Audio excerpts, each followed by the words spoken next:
এই শোনো না, আমাদের অন্ধবিশ্বাস চ্যানেলটি যারা এখনো সাবস্ক্রাইব করেননি, প্লিজ সাবস্ক্রাইব করে দাও। আর অল্প কিছু সাবস্ক্রাইবার হলে 1 লক্ষ পরিবার হবে। সবাই প্লিজ সাবস্ক্রাইব এবং বেশি বেশি শেয়ার করে দাও প্লিজ। আপনার জন্য মিস ফারজানা আমাদের কাছে বিশেষভাবে সুপারিশ করেছিলেন। আপনার ইন্টারভিউ নেওয়ার পর আমরাও সন্তুষ্ট হই। তবে একজন সিনিয়র অফিসারের আন্ডারে পিএ পোস্টে জব করার জন্য আপনি যথেষ্ট কোয়ালিফাইড না। আপনার কাজ শিখে অনেক অভিজ্ঞতা অর্জন করা বাকি, কাজে একটু ভুল মানে কোম্পানির লস। এই সমস্ত বিষয়গুলো মাথায় রেখে একটা সিদ্ধান্ত নেওয়া হয়েছে। প্রেমা উৎসুক দৃষ্টিতে তাকিয়ে আছে আরশিয়ানের দিকে। কথাগুলো শুনে বুকের ভেতরটা মোচড় দিয়ে উঠছে ক্ষণে ক্ষণে। দিন শেষে আবারও কি নিয়তি তাকে ঠকাবে? এবার ভাগ্যের বোধহয় একটুখানি দয়া হলো। আরশিয়ান তার ভয়কে মিথ্যা করে দিয়ে বলল, আমরা সম্মিলিতভাবে সিদ্ধান্ত নিয়েছি আপনি আপাতত আমার পিএ হিসেবে কাজ করবেন। প্রতিদিনের শিডিউল তৈরি, মিটিংয়ের ডেট ফিক্সড করা, প্রেজেন্টেশন স্লাইড রেডি করা, এডিটিং, ফাইল রিচেক সহ আরও কিছু গুরুত্বপূর্ণ কাজ। যেহেতু আপনার কমিউনিকেশন স্কিল ভালো, তাই যে কোনো ডিলের ক্ষেত্রে আপনাকে সাথে নেওয়া হবে। কোনো প্রকার কোনো সমস্যা হলে ম্যানেজার আপনাকে হেল্প করবে। মেইন ফ্যাক্ট হলো আপনার বেতনের স্কেল পরিবর্তন করা হয়েছে। আপনি ডিটেলস ট্যাগ করে আমাকে সিদ্ধান্ত জানান। কথাগুলো বলে আরশিয়ান তার দিকে একটা চুক্তিপত্র এগিয়ে দিল। প্রেমা ঘোলাটে দৃষ্টি বুলিয়ে দেখল বেতনের সংখ্যাটা নেহাতই কম নয়, তবে যতটা পরিশ্রম যাবে তার তুলনায় অতি নগণ্য। সে ম্লান হেসে কলম তুলে সাইন করে দিল। আরশিয়ান তা দেখে খানিকটা অবাকই হলো। এত কম বেতন হওয়া সত্ত্বেও তার আপত্তি না দেখে কিংবা কোনো প্রকার কথা না বাড়ানোর প্রসঙ্গটা তাকে ভাবিয়ে তুলল। প্রেমা ফাইলটা আরশিয়ানের দিকে এগিয়ে দিতেই আরশিয়ান গম্ভীর স্বরে বলল, আপাতত বাসায় গিয়ে রেস্ট নেন। আপনাকে 3 দিনের ছুটি দেওয়া হলো, তবে জয়েন করার পর ওভারটাইম করে সেটা পুষিয়ে দিতে হবে, নয়তো বেতন কাটা পড়বে। আপাতত আপনাকে কিছু ফাইল দিচ্ছি, ওগুলো বাসায় নিয়ে গিয়ে সবগুলো হিসেবে নির্ভুলভাবে চেক করে আমাকে জানাবেন। প্রেমা পুনরায় শীতল স্বরে বলল, ওকে স্যার। রিনের রোবোটিক কণ্ঠটা কানে আসতেই আরশিয়ান থমকালো। কিছুটা থেমে আবার বলল, আপনি আপাতত আসতে পারেন। অফিসের গাড়ি নিচে আছে, আমি ইনফর্ম করে দিচ্ছি, উনি আপনাকে সেফলি পৌঁছে দিবেন। কৃতজ্ঞতায় মনটা ভরে উঠল। ধন্যবাদ জানিয়ে চেয়ার ছেড়ে উঠে দাঁড়াতে গিয়ে আবারও ধপ করে বসে পড়ল প্রেমা। আচানক মাথাটা ঘুরে উঠেছে তার। আরশিয়ান ভ্রু কুচকে হালকা গলায় বলে, are you okay miss Prima? Prema জবাব দিল না। চোখ মুখ অন্ধকার হয়ে এসেছে তার। প্রেমার অবস্থা দেখে আরশিয়ান দ্রুত ফারজানাকে খবর পাঠালো। খবর পেতেই ফারজানা যেন উড়ে আসলো। আরশিয়ান চেয়ার ছেড়ে উঠে দাঁড়িয়ে ফারজানাকে উদ্দেশ্য করে বলল, এই কন্ডিশনে ওনাকে কেন নিয়ে এসেছেন? She needs rest. আমাকে রিপোর্ট সহ ইনফর্ম করলেই হতো। ফারজানা ওসব কথা আদৌ কানে ঢুকলো কিনা কে জানে। সে তো প্রেমাকে নিয়ে আহাজারিতে ব্যস্ত। প্রেমা শরীরের ভার ছেড়ে সম্পূর্ণ নিস্তেজ ভঙ্গিতে গা এলিয়ে বসে রইল আরামদায়ক চেয়ারটাতে। ফারজানা তাকে উঠাতে গিয়েও ব্যর্থ হলো। প্রেমা বেশ লম্বা চওড়া মানুষ, তার উপর শরীরের ভার ছেড়ে দিয়েছে। অসুস্থ ফারজানার পক্ষে তার ভার বহন করা সম্ভব না কথাটা বুঝতে পারা মাত্রই লম্বা একটা দীর্ঘশ্বাস ছাড়ল আরশিয়ান। তার অভ্যন্তরীণ জেন্টলম্যান সত্তা বলে উঠল, মেয়েটা গতকাল তোকে সমস্ত বিপদ থেকে বাঁচিয়ে বাসায় পৌঁছে দিয়েছে। ঋণ শোধ করার মোক্ষম সুযোগ হাতছাড়া করিস না বেটা। নিজেদের দায়িত্ব পালনে পিছিয়ে পড়া কোনো ভদ্রলোকের কাজ নয়। আগত্তা হাল ছেড়ে দিয়ে ফর্মাল শার্টের উপরকার ব্লেজারটা খুলে স্লিপ দুটো কোনোই পর্যন্ত গুটিয়ে ফেলল। ত্রস্ত পায়ে এগিয়ে এসে সামান্য ইতস্তত করে শান্ত সুরে ফারজানাকে জিজ্ঞেস করলো, আমি কি ওনাকে নিচ পর্যন্ত নিয়ে যেতে সাহায্য করব? ফারজানা মাথা নাড়িয়ে সম্মতি দিতেই আরশিয়ান ফুস করে একটা প্রলম্বিত শ্বাস ছেড়ে ভীষণ সাবধানে প্রেমার পালকের ন্যায় হালকা শরীরটা পাজা খুলে তুলে নিল। সহসা প্রেমার অচেতন মাথাটা গিয়ে ঠেকলো তার বুকের বাঁ পাশে। প্রেমার নড়বড়ে চুলের খোপাটা খুলে গিয়ে ঝড়ঝড় করে হাঁটুর নিচ অব্দি লম্বা চুলগুলো আরশিয়ানের শক্তপুক্ত শরীরটার সাথে লেপটে গেল। ঘটনার আকস্মিকতায় আচমকা আরশিয়ান থমকালো। প্রেমার শরীর থেকে ভেসে আসা ভীষণ চেনা পরিচিত সে বহুল কাঙ্ক্ষিত সুবাসটা তার পুরুষালী মনকে বিভ্রান্ত করে তুলল। অদ্ভুত এক আবেশে আষ্টে পৃষ্ঠে জড়িয়ে ধরল আরশিয়ানকে। মোহে আচ্ছন্ন আরশিয়ান কেবল বশীভূত প্রাণীর ন্যায় রোবটিক ভঙ্গিতে হেঁটে চলল লিফটের দিকে। ওদিকে আরশিয়ানের কোলে অচেতন প্রেমাকে দেখে অফিসের সকলে ফাটা চোখে তাকিয়ে রইল। অনেকে প্রতিহিংসার বশবর্তী হয়ে বলেই ফেলল, প্রথম দিনেই সোজা কোলে চড়ে বসেছে, কদিন গেলে তো বোধহয় ঘরের বইয়ের তকমা ছিনিয়ে নেবে। থার্ড ক্লাস স্ট্যান্ডার্ডের মেয়েদের দ্বারা সব কিছুই সম্ভব। বৃষ্টি স্নাত নিস্তব্ধ রজনী। চৌধুরী মহলের স্টাডি রুমটায় চিন্তিত মুখে বসে আছে আরশিয়ান। তার সামনে বসা তাজরিয়ানের তীক্ষ্ণ এবং দুর্বুদ্ধ দৃষ্টি নিবদ্ধ ল্যাপটপের স্ক্রিনে। ঝড়ের গতিতে কিবোর্ডে আঙ্গুল চালিয়ে খুব গুরুত্বপূর্ণ তথ্যের অনুসন্ধান চালাচ্ছে সে। ঘরের পরিস্থিতি থমথমে। নিঃশব্দ কয়েক মুহূর্ত পার হতেই আচমকা দরজায় ঠুকা পড়ল। দুজনেই চমকে তাকায়।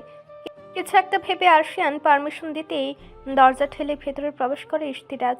তার আগমনের পানে দৃষ্টি স্থির রেখে আরশিয়ান বলে ওঠে, আমাদের কথা স্মরণ হলো তবে? ইশতিরাজ এবং আরশিয়ান প্রায় সমবয়সী। পারিবারিক বন্ধুত্ব থেকে তাদের পরিচয়। লন্ডনে একত্রে থাকায় সেই সম্পর্ক গাঢ় হয় এবং এখন তারা বেস্ট ফ্রেন্ড। হুট করেই আরশিয়ান এবং তাজরিয়ান দেশে চলে আসলেও কনসার্ট থাকায় ইশতিরাজ আসতে পারেনি তাদের সাথে। সুযোগ পেতেই সেও আর দেরি করেনি, ফিরে এসেছে মাতৃভূমির টানে। আরশিয়ানের প্রশ্নে স্মিত হাসে ইশতিরাজ। দুজনের সাথে কুশলাদি বিনিময় করে চেয়ার টেনে বসতে বসতে বলে, ফেরার পর কিছু গুরুত্বপূর্ণ কাজে ব্যস্ত ছিলাম, বাড়িতেও যাওয়া হয়নি। তার মধ্যে আবার এক মিনি সাইজের নাগামরিচ জীবনে যাতনার সৃষ্টি করেছে বন্ধু। আরশিয়ানের কপালে চিন্তার ভাঁজ পড়ল। বিরক্তের সুরে বলল, বিপদ শুধু তোদেরই চোখে দেখে? ঘটনা কি খুলে বল। ইশতিরাজ এবং তাজরিয়ান একত্রে চোখ মুখ কুচকে তাকালো আরশিয়ানের দিকে। ইশতিরাক মুখ ভার করে ফারজানার সাথে ঘটে যাওয়া ঘটনাটা বলল। পুরো বিষয়টা বলা শেষ হতেই অভিযোগের সুরে বলল, এক রাত্রি মেয়ে অথচ তেজ দেখার পাহাড় সম। ওর সাহস থেকে রীতিমতো আমার রাতের ঘুম হারাম হয়ে গেছে। সেই গুরুতর অপমান কোনোভাবেই হজম হচ্ছে না। আরশিয়ান ফিক করে হেসে দিল। কথা বাড়ানোর অভিপ্রায়ে পুনরায় কিছু বলতে নিলে তাজরিয়ান বলে উঠল, স্টপ ইট গাইস। দুজনে চমকে তাকালো। তাজরিয়ান ঠোঁটে আঙ্গুল চেপে চুপ থাকার নির্দেশনা দিয়ে আশেপাশে কিছু একটা খুঁজলো। প্যান হোল্ডার থেকে একটা কলম নিয়ে দীর্ঘ সময় ধরে কাগজে কিছু একটা লিখে আরশিয়ানের দিকে বাড়িয়ে দিল। আরশিয়ান হাত বাড়িয়ে সেটা নিলে ইশতিরাজও তার পাশ ঘেঁষে বসে পড়া শুরু করলো। গুটি গুটি অক্ষরে তাতে লেখা, আমার কোম্পানির নামে তথ্য ফাঁস করার অভিযোগ উঠেছে। পুরো বিষয়টা ইনভেস্টিগেট করে বলছিলাম তথ্যটা সঠিক। আমার অনুপস্থিত সুযোগটা কাজে লাগিয়ে সাইবারনেটিক্স অ্যাভিনিউয়ের সিইও খুব ধূর্ততার সাথে কাজটা করেছে। অফিসে নন স্ট্রেসেবল বেশ কিছু স্পাই ক্যামেরা লাগানো আছে। ওগুলোর সম্পূর্ণ অ্যাক্সেস আমার হাতে থাকায় পুরো বিষয়টা এত দ্রুত জানতে পারলাম। চিরকুটটা পড়ে ইশতিরাজ এবং আরশিয়ানের কপাল কুঁচকে আসলো। আরশিয়ান কলম তুলে পুনরায় সেই কাগজে লিখলো, সবই বুঝলাম, কিন্তু কাগজে লিখে চিঠি আদান প্রদানের কারণ কি? তাজরিয়ান চোখ মুখ খিচে কোনো মতে মুখে আসা গালিটা আটকে লিখলো, আমাদের ফোন, ল্যাপটপ, ইভেন বাড়ির সিসিটিভি ফুটেজের অ্যাক্সেস ওদের হাতে আছে। আমাদের সকল পদক্ষেপ সম্পর্কে তারা প্রতি পদে পদে অবগত হচ্ছে। আমাদের গুপ্ত প্ল্যান সম্পর্কে তারা যেন বুঝতে না পারে, তাই এই পন্থা অবলম্বন করা হয়েছে। ইশতিরাজ ভ্রু কুঁচকে লিখলো, তারা সকালেই জানে তুমি সোশ্যাল মিডিয়ায় এক্সপার্ট, প্লাস আমাদের কান্ট্রির one of the best hacker. তোমার সাথে বিরুদ্ধে এই ষড়যন্ত্র করা কিছুটা বোকামি হয়ে গেল। তারা নিশ্চয়ই এতটা গাধা নয়। তাজরিয়ান বাঁকা হেসে কাগজটা টেনে পুনরায় লিখলো, সাইবারনেটিক্স অ্যাভিনিউ কোম্পানির পরিচালক আমি হলো, বর্তমানে সিইও অন্য কেউ। কোম্পানির সব কাজ সিইওর আন্ডারে থাকে। যদি পুরো কেসে কেউ ফাঁসে তবে সেটা হবে সিইও। সব কিছু জানার পরেও সে নিজেই এই কাজ করেছে। যেহেতু লন্ডনের আইনি ব্যবস্থা খুবই কড়া, তাই সততা সুনিশ্চিত হলে আমার কোম্পানি ধরে মিশে যাবে। যদি শেষ পর্যন্ত কোম্পানি বেঁচেও যায় তাহলে যতটুকু বদনাম ছড়াবে তাতে কোম্পানির ধস নামাটা খুবই কমন ব্যাপার।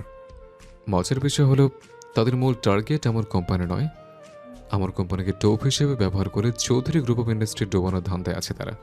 তাজরিয়ানের রহস্যময়ী কথায় আরশিয়ান চরম বিরক্ত হলো। পুরো কথা একেবারে না বলে এমন সাসপেন্স ক্রিয়েট করার মানে বুঝলো না। রেগেমেগে দ্রুত হাতে আরশিয়ান লিখলো, তোর কোম্পানিকে টোপ হিসেবে ব্যবহার করে চৌধুরী গ্রুপ অফ ইন্ডাস্ট্রি ডোবানোর পরিকল্পনা করছে মানে? তাজরিয়ান তার ধৈর্যশীল ভাইয়ের অধৈর্য প্রতিক্রিয়া দেখে বেশ এনজয় করলো। বেচারাকে আর ডিস্টার্ব না করে তড়িঘড়ি করে লিখলো, যার তথ্য ফাঁস করা হয়েছে তিনি লন্ডনে অত্যন্ত সফল একজন businessman. The main fact is প্রায় মাস 6 পর ওনার সাথে চৌধুরী গ্রুপ অফ ইন্ডাস্ট্রিজের সবচেয়ে বড় বাজেটের ডিল হওয়ার কথা চলছে। এই কেলেঙ্কারির ফলস্বরূপ সেটা আটকে যেত এবং আমাদের রাইভাল টিম সেই সুযোগ হাতিয়ে নিয়ে দেশের নামকরা কোম্পানির ট্যাগটা নিজের করে নিত। এতক্ষণে ইশতিরাজ এবং আরশিয়ানের কপালের ভাঁজ শিথিল হলো। দুজনেই চমকে তাকালো একে অপরের দিকে।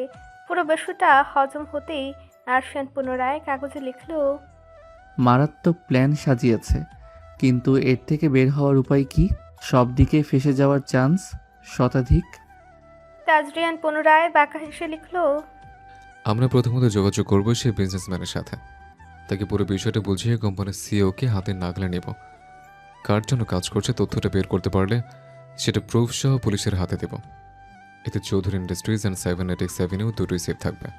ইশতিরাজ কাগজটা টেনে পুনরায় লিখলো, আমাদের সব ইলেকট্রনিক ডিভাইস তাদের পর্যবেক্ষণে। তাহলে যোগাযোগ করবে কিভাবে? সেই বিজনেসম্যান কনভিন্স হবে সেটাই নিশ্চয়তা আছে। আপনি সিইও আগে টের পেয়ে গেল সব খেলা ভেস্তে যাবে, তখন কি করবে? তাজরিয়ান দুপাশে ঘাড় নাড়িয়ে আড়মোড়া ভেঙে পুনরায় কাগজে লিখলো, নাটক হলো সব সমস্যার সমাধান। আমি আজকে রাতের ফ্লাইটে লন্ডনে যাচ্ছি। যাওয়ার পর আমাদের ডিভাইসের অ্যাক্সেস সম্পূর্ণ আমার হাতে নিয়ে নেব এবং তারা সেটাই জানবে যেটা আমরা চাইব। এরপর বিজনেসম্যান ব্যাটাকে হাতে না নিয়ে আসা অবধি আমি সব কিছুর সম্পর্কে অজ্ঞাত আমার একটা নাটক চলমান রাখবো। তারপর গতানুগতিক ধারায় সব চলবে। ইশতিরাজ খুশি আটকে রাখতে না পেরে উচ্ছ্বসিত স্বরে বলল, ইজু আর জিনিয়াস তাজ। তাজরিয়ান কেবল হাসলো। সবকিছু ঠিক থাকলেও আরশিয়ানকে বেশ চিন্তিত দেখাচ্ছে। তাজরিয়ান ওর মুখের দিকে তাকিয়ে গম্ভীর স্বরে ডাকলো। ভাইয়া, আরশিয়ান স্বাভাবিক দৃষ্টিতে তাকিয়ে পুনরায় কাগজে লিখলো, সাবধানে থাকিস, আমার মনটা কু ডাকছে। মনে হচ্ছে খুব বড় একটা ঝড় আমাদের দিকে ধেয়ে আসছে।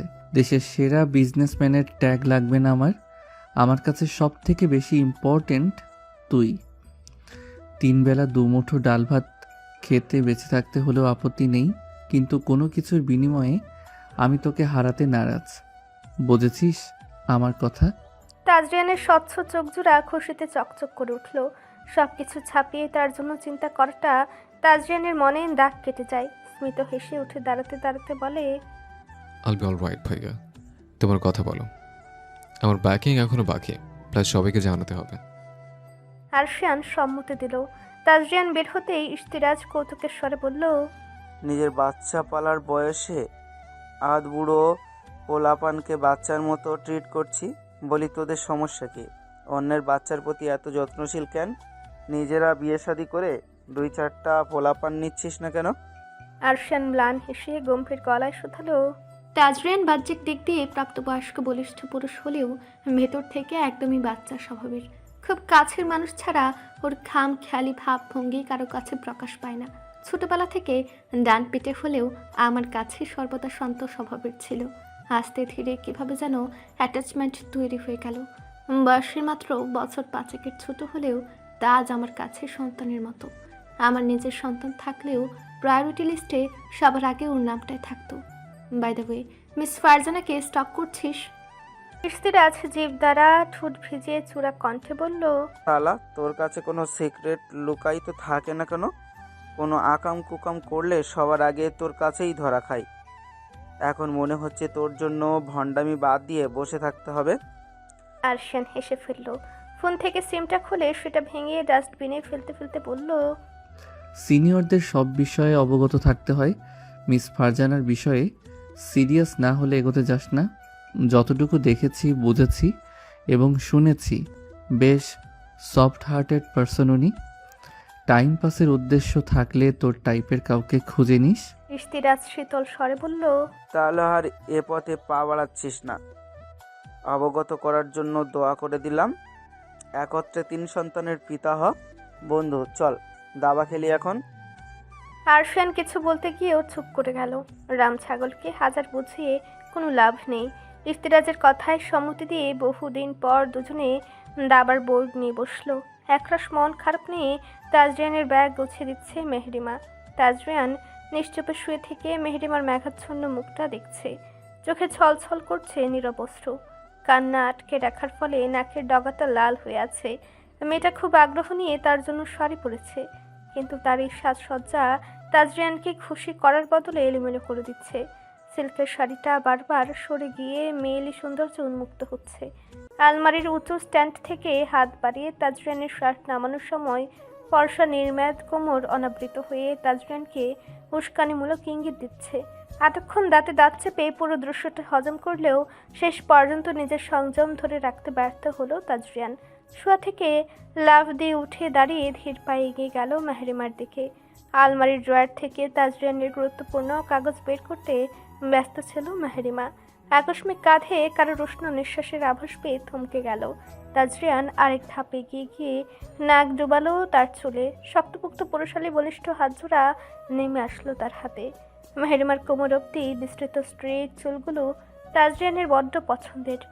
লম্বা একটা শ্বাস টেনে তাজরিয়ান ফিসফিসিয়ে বলল, আমাকে বেসামাল করতে এত আয়োজন, এখন যদি অধৈর্য হয়ে ছুঁয়ে দিই তখন কি হবে? সামলাতে পারবি এই প্রলয়ঙ্কারী বিধ্বংসী ঝড় নির্মম তাণ্ডব? মেহরিমা পেছন ফিরে তাজরিয়ানকে শক্ত করে জড়িয়ে ধরে বলল, আমি কোনো বিরক্তি করব না, আপনি থেকে যান প্লিজ। এই দূরত্ব ভালো লাগছে না আমার। আমি আপনাকে হারাতে চাই না তাজ। তাজরিয়ানের বুকে আদরে ছানার ন্যায় লেগটে আছে মেহরিমা। ফুপিয়ে কেঁদে যাচ্ছে সে কখন থেকে, অথচ তাজরিয়ান নির্বিকার। মেহরিমার কথা শোনার পর থেকে একটা শব্দ উচ্চারণ করেনি। তার বেলাগাম হৃৎপিণ্ডের গতিবেগ স্পষ্ট শুনছে মেহরিমা। এক পর্যায়ে নীরবতা ভেঙে মেহরিমা বলল, কি হলো? তাজরিয়ান কাপা স্বরে বলল, এই স্বীকারোক্তি আমার হৃদয়ের তুমুল ঝড় ধরেছে মেহু। আমি আচমকা বহুল প্রতীক্ষিত কিছু পেয়ে গেলে মানুষ যেমন আত্মহারা হয়ে পড়ে, তাজরিয়ানের দশা ঠিক একই রকম। লম্বা লম্বা শ্বাস ফেলে নিজেকে সামলে মেহরিমার কপালে আলতো চুম্বনীকে দিয়ে ধীর কণ্ঠে তাজরিয়ান বলে উঠল, আজ মাথা দিস না মেহু, আমার যাওয়াটা জরুরি। আমাদের পুরো পরিবারের সম্মান জড়িত এটার সাথে। মৃত্যু যদি পথের বাধা হয়ে না দাঁড়ায় তবে তাজরিয়ান কাটখানোর সাথে নেই কারোর। মেহরিমা হু হু করে কেঁদে উঠল। তাজরিয়ানের বুকে মুখ গুজে দুপাশে মাথা নেড়ে আটকে আসা কণ্ঠে বলল, অলুক্ষণে কথাবার্তা কেন বলছেন? মায়া দেওয়াহীন লক্ষ্য থাকার প্রেমে একটুও ভালোবাসেন না তাজ। আমি ভীষণ অভিমান নিয়ে দূরে চলে যাব। এতক্ষণ অনুভূতির জোয়ারে ভাসলেও এবার তাজরিয়ানের ভ্রুজোড়া কুচকে আসলো।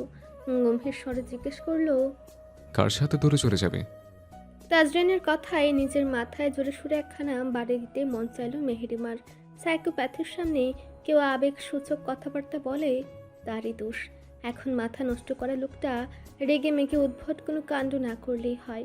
প্রত্যুত্তর না পেয়ে মেহরিমার নতজানু শরীরটা বুক থেকে সরিয়ে তাকে সামনে দাঁড় করে শুধালো, তুই কারো উপর ক্রাস্ট? কাউকে পছন্দ করিস? বুকে ভয় থাকলেও মাথা মোটা মেহরিমা কৌতূহল বশত জিজ্ঞেস করে বসলো। থাকলে কি করবেন? তাজরিয়ানের ঠান্ডা মস্তিষ্কে ধাপ করে আগুন জ্বলে উঠল। মেহরিমার চুলগুলো হাতের মুঠো এনে শক্ত করে টান দিয়ে ধরে বলল, তোর সামনে বসিয়ে রেখে ওর পুরো শরীর কয়েক খণ্ডে বিভক্ত করব। খণ্ডগুলোকে টুকরো টুকরো করে অ্যাসিড নিক্ষেপ করে গলাবো। অতঃপর ওর বাবা মায়ের কাছে অ্যাসিডে মিশ্রিত তরলকৃত দেহবিশেষ পাঠাবো। শেষ কৃতকর্যের জন্য অতটুকু আনাফ না? ব্যথায় মেহরিমার জান যায় যায় অবস্থা। উপরন্তু তাজরিয়ানের কথা শুনে গা গলে উঠল তার। কোনোরূপ বাক্য ব্যয় না করে একটা জোরালো ধাক্কায় মেহরিমাকে বিছানার উপর ছুঁড়ে ফেলল তাজরিয়ান। রাগে ফুসফুস করতে করতে জরুরি জামা কাপড় নিয়ে ওয়াশরুমে ঢুকলো। প্রায় ঘন্টাখানেক শাওয়ার নেওয়া শেষে ঠান্ডা মাথায় ওয়াশরুম থেকে বেরোলো তাজরিয়ান। রাগটা অল্প বিস্তর শান্ত হলেও মস্তিষ্কে খুন চেপে বসেছে। ইমিডিয়েট তার মেডিসিন নেওয়া দরকার। কথাটা মনে পড়তে আর দেরি করলো না। গুরুত্বপূর্ণ মেডিসিন নিয়ে চুপচাপ সোফায় বসে কিছুক্ষণ চোখ বুজে পড়ে রইল। আচমকা মৃদু শব্দে ফোনের অ্যালার্ম বেজে উঠতেই চোখ মেলে তাকালো তাজরিয়ান। হুট করেই তার চোখ আটকালো বিছানায় সে একই ভঙ্গিতে পড়ে থাকা মেহরিমার দিকে। মেয়েটা বোধহয় জ্ঞান হারিয়েছে এমন ভাবনা তার মস্তিষ্কে নাড়া দিতেই ভেতর থেকে বুক চিরে বেরিয়ে আসলো দীর্ঘশ্বাস। কয়েক পায়ে গিয়ে মেহেরিমার সন্নিকটে দাঁড়াতেই বুঝলো মেয়েটা কেঁদে কুটে ঘুমিয়ে পড়েছে।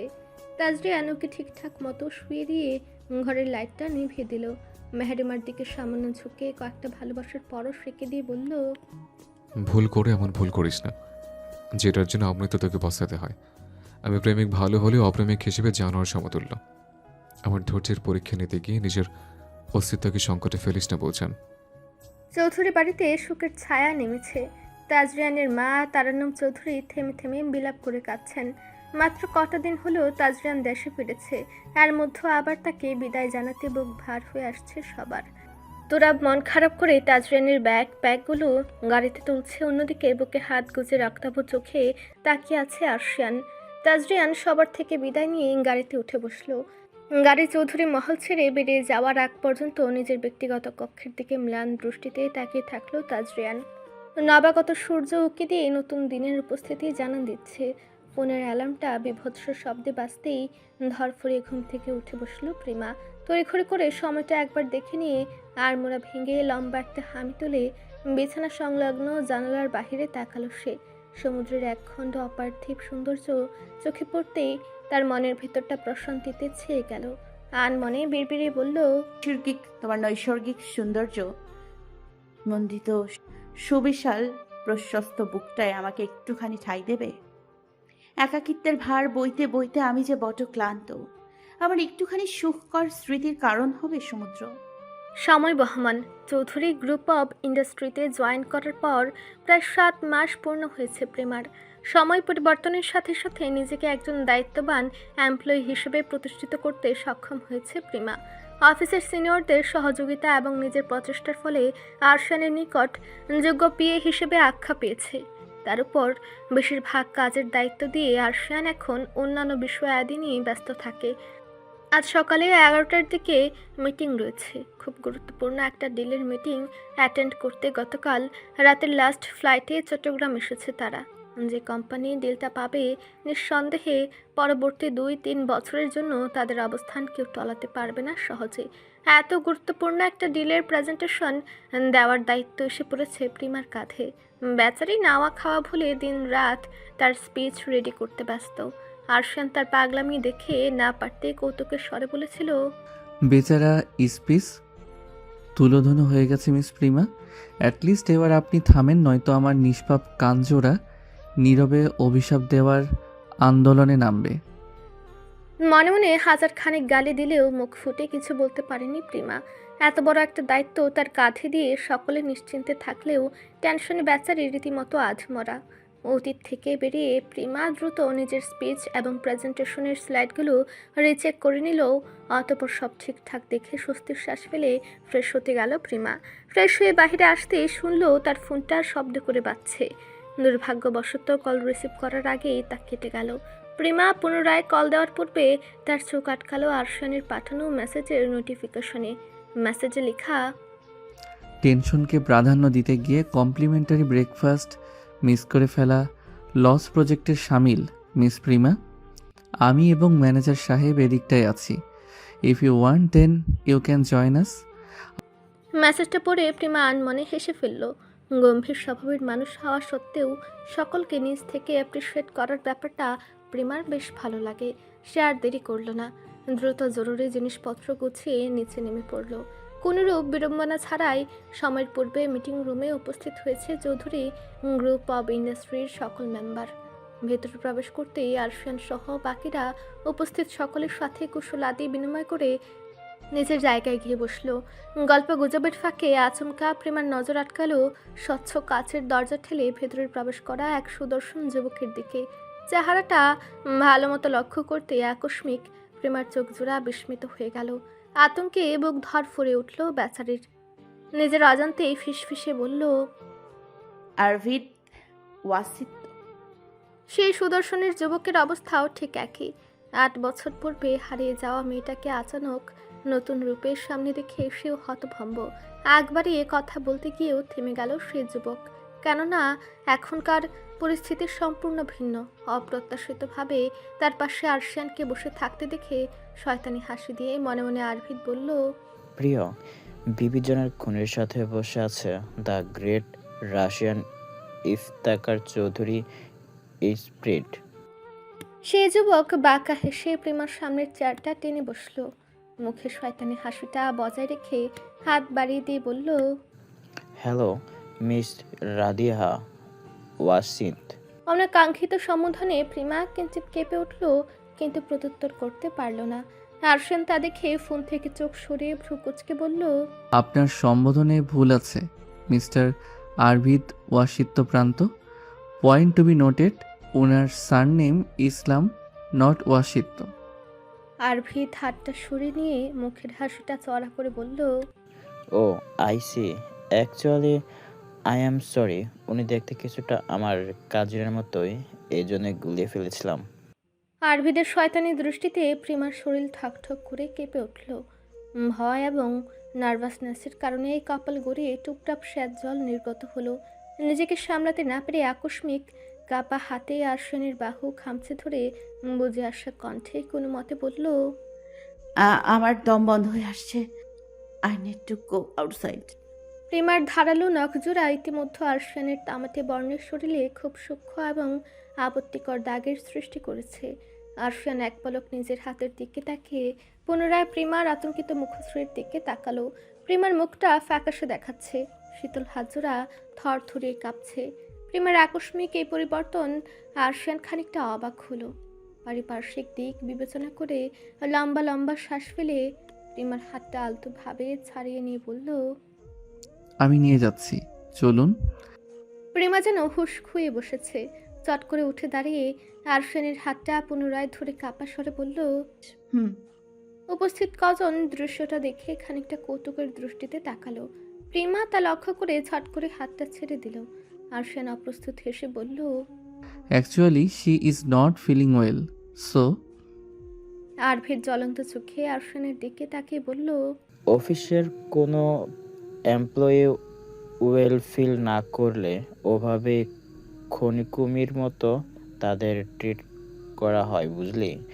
এবার বুঝিয়ে তাড়াতাড়ি চৌধুরী ইন্ডাস্ট্রির এত বেশি উন্নতি করার কারণ। ম্যানেজার সাহেবও সেখানেই উপস্থিত ছিলেন।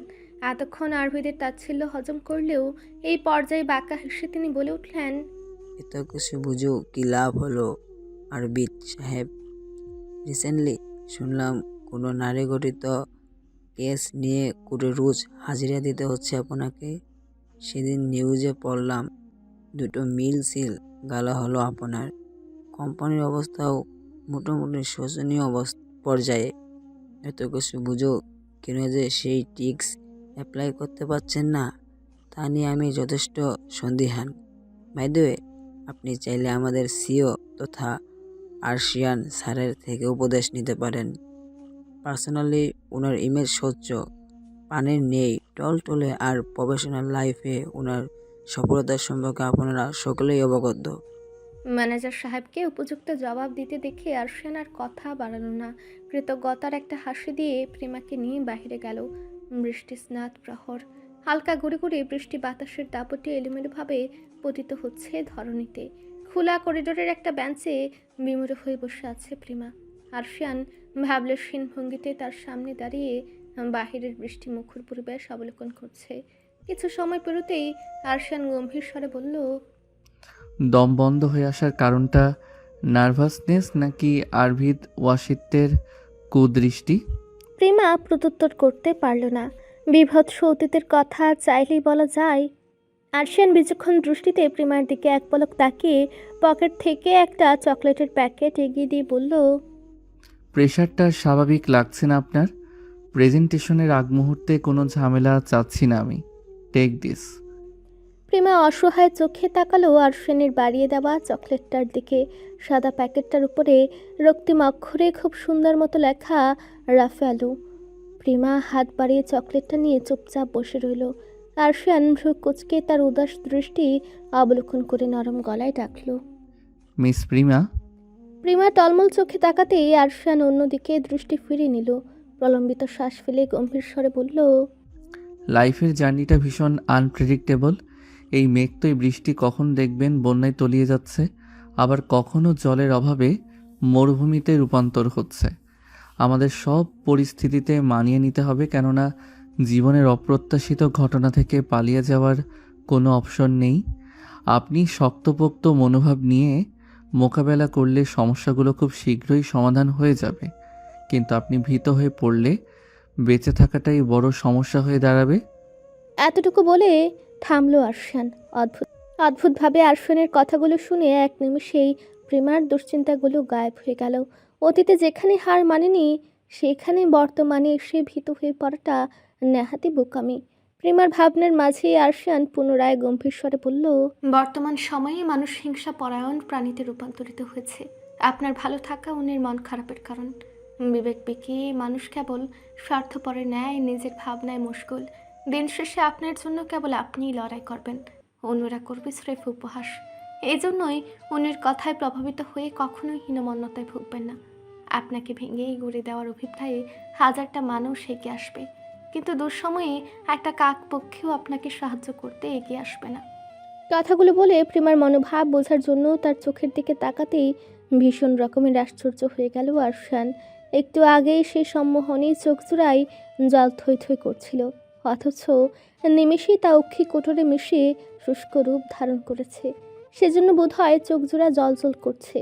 আরশান কয়েকটা ফাঁকা ঢুকিলে নিজেকে বলল, এই নারী তোমার বিভ্রান্তিতে ফেলার সক্ষমতা কিভাবে অর্জন করলো আরশিয়ান? এতটা অধপতন হয়েছে তোমার চরিত্রের, ভুলে গেলে মরহুম স্ত্রীর কথা? আরশান মাথা ঝাঁকালো, লম্বা শ্বাস ফেলে বাহিরের দিকে দৃষ্টি ফেলে নিজেকে বোঝাতে চেষ্টা করলো।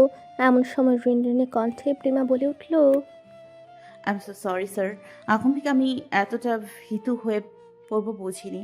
ধন্যবাদ এত সুন্দর করে বুঝিয়ে বলার জন্য। আমি ঠিক আছি এখন। মিটিং শুরু হতে বেশি দেরি নেই, এখন বোধহয় আমাদের যাওয়া উচিত। আরশান প্রত্যুত্তর না করে গম্ভীর কণ্ঠে জিজ্ঞেস করলো, প্রেজেন্টেশনটা সাবলীলভাবে দিতে পারবেন নাকি আমি ব্যাকআপ দিব? প্রেমা হাঁকচুকে উঠে দাঁড়িয়ে বলল, নো স্যার, আমি একাই দিতে পারবো। অনাকাঙ্ক্ষিত ভুলের জন্য আমি দুঃখিত। আরশিয়ান মিটিং রুমের দিকে এক পা বাড়িয়ে রাশভারী স্বরে বলল, আপনার শক্তপোক্ত মনোভাব দেখে এত বড় দায়িত্বটা আপনাকে দেওয়া হয়েছে। ইন্টারভিউ নেওয়ার সময় আপনার দূরদর্শিতা দেখে আমরা আপনাকে চাকরিটা দিয়েছি, কিন্তু আপনার পারফরম্যান্সের যদি এই অবস্থা হয় তাহলে আপনার চাকরির বিষয়টা নিয়ে আমাকে পুনরায় ভাবতে হবে। হোপফুলি পরবর্তীতে আপনার থেকে এরকম কোনো হতাশমূলক আচরণের সাক্ষী আমাকে হতে হবে না। আরশানের তীক্ষ্ণ কথায় প্রেমার দৃষ্টি লজ্জায় নিমিলিত হলো। বুকের ভেতর জ্বলতে থাকা আগুনটা দাবানলের মতো সর্বাঙ্গে ছড়িয়ে পড়ল। বুক ভরে শ্বাস টেনে প্রশ্বাসের সাথে সমস্ত দুশ্চিন্তা ঝেড়ে ফেলে আত্মবিশ্বাসের সাথে মিটিং রুমের দিকে এগিয়ে যেতে যেতে বিড়বিড়িয়ে বলল, it's time to prove myself. দেশের নামকরা কোম্পানির মেম্বারদের নিয়ে আয়োজিত এই মিটিংয়ে সকলেই নিজের সর্বোচ্চটা দিয়ে চেষ্টা করছে। সকলের নির্ভুল এবং নিখুঁত প্রেজেন্টেশন দেখে ইনভেস্টররা দুশ্চিন্তায় পড়ে গেছেন। রেজাল্ট জানার অপেক্ষায় সকলেই তাকিয়ে আছে আয়োজকের দিকে। সবার দৃষ্টিতে বিচলিত ভাব থাকলেও প্রেমা বেশ শান্ত। যথাসম্ভব চেষ্টার পর কোনো কিছু হাতছাড়া হলে সেটা নিয়তির দোষ, এমনটাই তার বিশ্বাস। সবার অপেক্ষার অবসান ঘটিয়ে ঘোষণা দেওয়া হলো কাঙ্ক্ষিত ফলাফলের। সবাইকে পেছনে ফেলে চৌধুরী গ্রুপ অব ইন্ডাস্ট্রি পাচ্ছে ডিলটা। মুহূর্তের মাঝে আরশানের মুখে একটা স্বচ্ছ হাসি খেলে গেল। সকলে আগ্রহী কণ্ঠে তাদের কংগ্রেচুলেশন জানালো, কিন্তু আরভিদের চেহারায় স্পষ্ট ফুটে উঠেছিল রাগ, ক্ষোভ এবং বিরক্তি। আন্তরিকতার সাথে সবার শুভেচ্ছা গ্রহণ করে ডিল সাইন করার পর প্রয়োজনীয় কাগজগুলো প্রেমার দিকে বাড়িয়ে দিয়ে কৃতজ্ঞতার সুরে আরশান বলল, কংগ্রাচুলেশনস মিস প্রিমা। প্রেমা নির্বিকার সুরে বলল, সেম হিয়ার স্যার। আরশানের কিছুটা খারাপ লাগলো। সে বোধহয় একটু বেশি রুড হয়ে পড়েছিল মেয়েটার সাথে। আরশান এগিয়ে গিয়ে কিছু বলার পূর্বেই প্রেমা গেল ওয়াশরুমের দিকে। আরশান থেমে গিয়ে কিছু একটা ভাবলো। আবহাওয়া খারাপ হওয়ায় আপাতত 2 দিন ঢাকা টু চট্টগ্রাম রুটের সমস্ত ফ্লাইট বন্ধ। যেহেতু ডিলটা সাকসেসফুল হয়েছে তাই ছোটোখাটো একটা ট্রিট দেওয়াই যায় ম্যাডামকে। ওয়াশরুম থেকে বের হতেই আচমকা আরভিদকে দেখে থমকে গেল প্রেমা, কিন্তু এবার ভয় পেল না, বরং জ্বলন্ত চোখে তাকালো আরভিদের দিকে। আরভিদ শব্দ করে হেসে খোঁচা দিয়ে বলল, এই রূপের কদর জানতাম বলি ছোটবেলায় তোকে পেতে চেয়েছিলাম, কিন্তু তুই তো বুঝিসনি অযথা খারাপ বলে দোষারোপ করেছিস। আমি যেটা চেয়েছিলাম সেটা তো ঠিকই আরশিয়ানকে দিয়েছিস। বিনিময়ে লাগে সেটা আমার বলতে পারতি, কিন্তু নিজের কাজিনকে বাদ দিয়ে অন্য। বাকি কথা বলার পূর্বেই জোরালো শব্দে থাপ্পড় পড়ল আরভিদের গালে। শীর্ণ হাতের থাপ্পড়ে গালের চামড়াটা জ্বলে উঠল তার। আর কথা বাড়ানোর পূর্বেই দুমদাম কয়েকটা আঘাতে ফ্লোরে লুটিয়ে পড়ল সে। প্রেমা আরভিদের চুলগুলো মুঠো পাকিয়ে সজোরে টেনে ধরে দাঁতে দাঁত চেপে বলল, তুই একটা অমানুষ। তোর কাছ থেকে ভালো কিছু আশা করা নেহাতি ভুল। অতীতের পরিচয় সে আশ্রিত বাড়ির উঠোনে দাফন করে এসেছে। আমায় বাধ্য করিস না প্রান্ত। তা না হলে পুরো আশ্রিত পরিবারের অস্তিত্বে কালিমা লেপন করতে আমি দুবার ভাববো না। সময় আছে, শুধরে যা, নয়তো তোর চরিত্রহীন চাচাও তোকে বাঁচাতে পারবে না। কথাগুলো বলে লম্বা লম্বা পা ফেলে সেখান থেকে চলে গেল প্রেমা। আরভিদ তার ক্ষতস্থান চেপে রেখে হিংস্র গলায় বলল, বৃষ্টি মুখর বিকেল। রেল সংক্রান্ত যাবতীয় কাজ শেষ হতে কিছুটা সময় লেগেছে। কাজ শেষ হতেই প্রেমা, আরশিয়ান এবং ম্যানেজার সাহেব হোটেলের উদ্দেশ্যে রওনা দিলেন। আরশিয়ান বসেছে ড্রাইভিং সিটে, তার পাশে বসেছে প্রেমা। পেছনের পুরো সিটটা দখল করে হাত পা ছড়িয়ে একাই বসেছেন ম্যানেজার সাহেব। 2 দিন ছুটি পাওয়ার আনন্দে তিনি খুশিতে বাক বাকুম করছেন রীতিমতো। আরশিয়ান তা লক্ষ্য করে চিৎকারের সুরে বলল, আপনাদের জন্যই আমার কোম্পানি কচ্ছপের গতিতে এগোচ্ছে। ম্যানেজার সাহেব কথাটা শুনে বেশ দুঃখ বোধ করলেন। নিজের অতীব পছন্দের ভুঁড়িতে হাত রেখে আফসোস মাখা কণ্ঠে বললেন, আপনার জন্যই আমার গর্ব তথা ভুঁড়ে তত্ত্বীয় গতিতে শুকিয়ে যাচ্ছে স্যার। প্রেমা না চাইতেও ফিক করে হেসে দিল। ম্যানেজার সাহেব খেকিয়ে উঠে বললেন, মেয়ে মানুষ কি আর বুঝবে পুরুষের যন্ত্রণা? তারা তো নিজেরাই পুরুষের জীবনে এক মহাযন্ত্রণার নাম। প্রেমা মিছে রাগ দেখিয়ে বলল, তাহলে মেয়ে মানুষ বিয়ে করেন কেন? একটা সাদা সিধা সুদর্শন পুরুষ দেখে বিয়ে বসলেই পারেন। উপহার গ্রহণ করবেন, আবার বদনামও করবেন। ম্যানেজার সাহেব চোখ মুখ কুঁচকে ভাব দেখিয়ে বললেন, আমার বয়সী একটা লোককে এভাবে অপমান করতে তোমার বুক কাঁপলো না? প্রেমা ভাবলেশীন কণ্ঠে বলল, একদমই না আঙ্কেল, বরং প্রশান্তি কাজ করছে মনে। ম্যানেজার সাহেব এবার রাগে খেকে উঠে বললেন, আঙ্কেল কাকে ডাকলে তুমি? প্রেমা পুনরায় ভাবলেশীন কণ্ঠে বলল, একটু আগে যে মহান ব্যক্তি নিজেকে আমার বাবা বয়সী পুরুষ দাবি করেছে তাকে। আরশিয়ান মিটমিটিয়ে হাসতে হাসতে ওদের দুষ্টু মিষ্টি ঝগড়া শুনছিল। এমন সময় আচমকা তার ফোনটা বেজে ওঠে। আরশিয়ান দেখলো বাসা থেকে কল এসেছে। এর পূর্বেও 3 বার কল এসেছিল, কিন্তু তা রিসিভ করা সম্ভব হয়নি। ড্রাইভিংয়ে ব্যস্ত আরশিয়ান চিন্তিত স্বরে প্রেমাকে বলল, কলটা রিসিভ করে একটু লাউড স্পিকারটা অন করে দিন। আরশিয়ানের কথা মতো ফোনটা রিসিভ করে লাউড স্পিকারটা অন করে দিল প্রেমা। কিন্তু তৎক্ষণাৎ অপর পাশ থেকে বলা কথা শুনে তার হাত ফসকে ফোনটা পড়ে গেল। স্টিয়ারিংয়ে থাকা আরশিয়ানের হাত জোড়া কেমন যেন থমকে গেল। ফোনের অপর পাশ থেকে আফিয়া চৌধুরী তখনও ক্রন্দনরত স্বরে বলে যাচ্ছেন, মেহেরিমা সুইসাইড করেছে আরশিয়ান। অবস্থা ভীষণ খারাপ, ডক্টররা আশা ছেড়ে দিয়েছেন। এদিকে একমাত্র নাতনির অবস্থা দেখে তোর দাদুও খুব অসুস্থ হয়ে পড়েছে। তুই তাড়াতাড়ি আয় বাবা। অন্ধকারাচ্ছন্ন কক্ষ, ব্যালকনির কাঁচ আবৃত, দরজাটা খোলা, যার ফলস্বরূপ বেলাকাম দৃষ্টির ফোঁটাগুলো হাওয়ার দাপটে স্বাধীনভাবে নিজের তাণ্ডব চালাচ্ছে পুরো কক্ষ জুড়ে। কক্ষের মেঝেতে নিষ্প্রাণ প্রাণীর ন্যায় উপর হয়ে শুয়ে আছে মেহরিমা। শূন্য দৃষ্টি নিবদ্ধ রেখে কিছুক্ষণ পর আনমনে বিড়বিড়িয়ে বলে উঠল, নিশ্চল স্বরে লাইন দুটো বলতেই মেহরিমার সচল আখি জোড়া থেকে গড়ে পড়ল দুফোঁটা অশ্রুকণা। তাজরিয়ানের দেশ ত্যাগ করার প্রায় 7 মাস পেরিয়েছে, তবে এতদিনেও মেহরিমার জন্য 7টা মিনিট সময় হয়নি সে নিষ্ঠুর লোকের। বেহায়ার মতো মেহরিমা নিজেই কত শত কল করেছে, টেক্সট দিয়েছে, মেল পাঠিয়েছে, তবে কোনো কিছুরই সেই কঠোর লোকের মন গলেনি। সামান্য একটা কথার জন্য এত বড় শাস্তি, নাকি 7 বছর যাবৎ সমস্ত যোগাযোগ বন্ধ রাখার শাস্তি স্বরূপ তাজরিয়ানও সে একই পন্থা অবলম্বন করছে? কথাটা ভাবতেই বুকের ভেতরটায় অস্থিরতার সৃষ্টি হলো মেহরিমার। মায়া লাগিয়ে দূরত্ব বাড়ানো কোনো শাস্তি নয়, বরং সাক্ষাৎ মৃত্যুদণ্ড। মেহেরিমা আবারও অভিমানী গলায় বলল, এত কিছু বুঝলেন অথচ আপনাকে ঘিরে আমার হৃদয়ে থাকা শিরোনামহীন অনুভূতির গভীরতা কেন বুঝলেন না? ভুল তো ঠিকই বুঝলেন, কিন্তু একটাবার নিজেকে ক্লারিফাই করার সুযোগটা পর্যন্ত দিলেন না তাজ। এই আহাজারি কেবল বদ্ধ ঘরটাতেই আটকে রয়। মেহেরিমা আর্তনাদের সুরে কত শত বলি আওড়ালো তার ইয়াত্তা নেই, কিন্তু শত শত মাইল দূরে অবস্থানরত সে লৌহ মানবের নিকট অব্দি তার পৌঁছালো না। মেহেরিমা ম্লান হাসে। সে তাজরিয়ানের ভালোবাসা নয়, বরং তার অপ্রকৃতস্থ মস্তিষ্কের চাহিদা ছিল কেবল। হয়তো চাহিদা পরিবর্তন হয়েছে, এই জন্য ব্যক্তিটা নির্বিকার। অথচ অতীতে এই মানুষটার সর্বস্ব জুড়ে কেবল মেহেরিমার এক ছত্র আধিপত্য ছিল। অযাচিত ভাবনাগুলো মেয়েটার হৃদয়ে সর্বনাশ তাণ্ডব চালালো। এদিক ওদিক হাতড়ে নিজের ফোনটা খুঁজলেও মেহেরিমা একরাশ আগ্রহ নিয়ে কাঙ্ক্ষিত অ্যাকাউন্টের ইনবক্সে যেতে দেখলো শত শত ইনগোর্ড কলস এবং মেসেজের চিত্র। মানুষটা অনলাইনে, অথচ ইনবক্সে তার কোনো রেসপন্স নেই।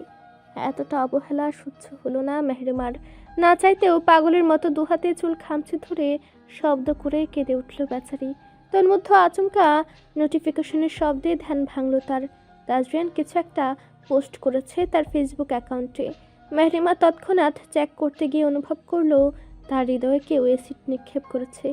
কাঁপতে থাকা হাতটা থেকে ফোনটা ঠাস করেই পড়ে গেল। মেহেরিমা অবাক চিত্তে কিছুক্ষণ হতবাক শূন্যে তাকিয়ে রইল স্রেফ।